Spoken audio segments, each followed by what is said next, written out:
Welcome back, everyone. We just learned that the judge in the Cosby case will hand down Bill Cosby's sentence in a little more than an hour at 1:30 this afternoon. Yeah, Joe Holden is live outside the Montgomery County courthouse now in Norristown with more on what's happened inside the courtroom today. Joe. We're okay.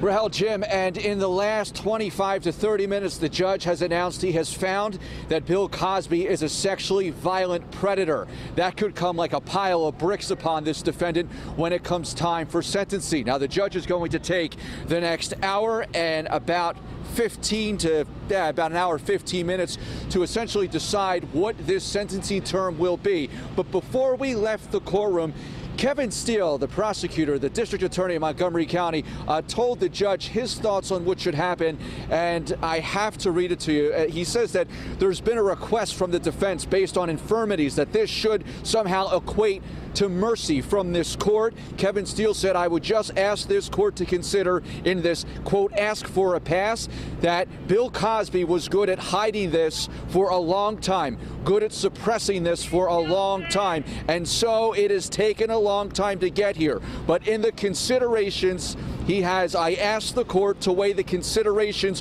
for what was done to Andrea Constand and what was done to others, and this should be a state prison sentence. This should be a sentence that happens today because he's earned it.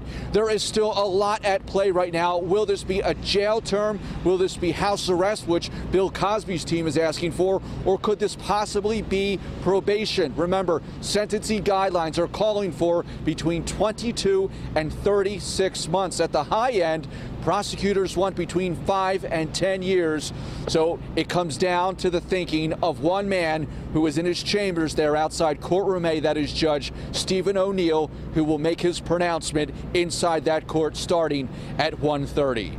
That's the latest. Caught you up to speed. Live outside the Montgomery County Courthouse, I'm Joe Holden, CBS 3 Eyewitness News. 1:30 it is. Thank you, Joe. Appreciate it.